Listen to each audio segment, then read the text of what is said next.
Hi friends, ಮೈ technical videos ಇನ್ Kannada YouTube channel ಸ್ವಾಗತ. ಇವಾಗ ನಾವು KE ಅವರಿಗೆ ಫೋನ್ ಮಾಡಿ ಏನು ಪ್ರಾಬ್ಲಮ್ ಆಗಿದೆ, CET ಡಾಕ್ಯುಮೆಂಟ್ ವೆರಿಫಿಕೇಷನ್ ಡೌನ್ಲೋಡ್ ಆಗ್ತಾ ಇರೋದು ಅನ್ನೋದನ್ನ ನೀವು ಕಂಪ್ಲೀಟಾಗಿ ಈ ವಿಡಿಯೋದಲ್ಲಿ ತಿಳಿಸ್ತಾ ಇದ್ದೀವಿ. ಯಾವಾಗ ಬಿಡ್ತಾರೆ ಏನು ಎಲ್ಲ ಕ್ಲೀನಾಗಿ ಇದೆ. ಇಲ್ಲಿ ಸ್ವಲ್ಪ ಸ್ಪ್ಲಿಟ್ ಮಾಡಿದ್ವಿ. ಏನಪ್ಪ ಅಂದರೆ ಅವರು ಕರೆ ಸ್ವೀಕರಿಸಿರೋದು ತನಕನೂ ಸ್ವಲ್ಪ ಸ್ಪ್ಲಿಟ್ ಮಾಡ್ಕೊತ ಹೋಗಿದ್ದೀವಿ. ಯಾಕಂದರೆ ಇವಾಗ ಲೆಂತಿ ವಿಡಿಯೋ ಆಗುತ್ತೆ ಅಂತ ನಾವು ಕಡಿಮೆ ವಿಡಿಯೋ ಮಾಡೋಣ ಅಂತ ಸ್ವಲ್ಪ ಸ್ಪ್ಲಿಟ್ ಮಾಡಿದ್ದೀವಿ. ಕಂಟಿನ್ಯೂ ಆಗಿ ನೋಡಿ.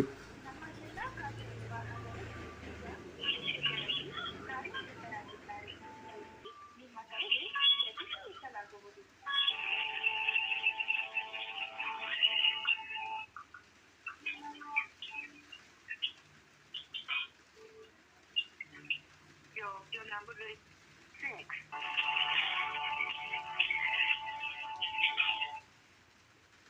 ನಮ್ಮ ಎಲ್ಲ ಕಾರ್ಯನಿರ್ವಾಹಕರು ಈಗ ಈ ವಿಷಯಗಳಲ್ಲಿ ಕಾರ್ಯನಿರತರಾಗಿದ್ದಾರೆ. ದಯವಿಟ್ಟು ಸಂಪರ್ಕದಲ್ಲಿಯೇ ಇರಿ. ಶೀಘ್ರದಲ್ಲಿ ನಿಮ್ಮ ಕರೆಗೆ ಪ್ರತಿಕ್ರಿಯಿಸಲಾಗುವುದು.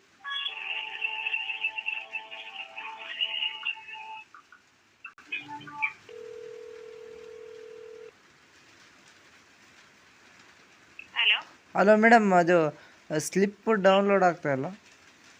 ವೆರಿಫಿಕೇಶನ್ ಸ್ಲಿಪ್ ಕ್ಲೋಸ್ ಆಗಿದೆಯಲ್ಲ, ಅದು ಕ್ಲೋಸ್ ಆಗಿದೆ. ಓಕೆನಾ? So server main server work ಆಗ್ತಾ ಇರೋದಕ್ಕೆ ಕ್ಲೋಸ್ ಆಗಿದೆ. ವೇಟ್ ಮಾಡಿ, ನೋಟಿಫೈ ಮಾಡ್ತೀವಿ ಮತ್ತಲ್ಲ. ಓಕೆನಾ? ಕೊಡ್ತೀವಿ, ಅದು ಸರಿ ಹೋದ್ಮೇಲೆ ಅಲ್ಲಿವರೆಗೂ ವೆಬ್ಸೈಟ್ ಚೆಕ್ ಮಾಡ್ತೀವಿ, ಮತ್ತೆ ಕೊಡ್ತೀವಿ. ಅಲ್ಲಿವರೆಗೂ ವೇಟ್ ಮಾಡಿ. Thank you madam. ಓಕೆ. ಸರ್ವರ್ದೇನೋ ಪ್ರಾಬ್ಲಮ್ ಇದೆ ಅಂತ, ಲೇಟ್ ಆಗ್ಬೋದು, ಆದರೆ ಕೊಡ್ತಾರೆ. ಇದರ KE ವೆಬ್ಸೈಟ್ನ ಚೆಕ್ ಮಾಡ್ತಾ ಇರ್ರಿ ಅಂತ ಹೇಳಿದ್ದಾರೆ. ಈ ವಿಡಿಯೋ ಇಷ್ಟ ಆದರೆ ಲೈಕ್ ಮಾಡಿ, ಶೇರ್ ಮಾಡಿ, ಸಬ್ಸ್ಕ್ರೈಬ್ ಮಾಡಿ ಫ್ರೆಂಡ್ಸ್. Thank you.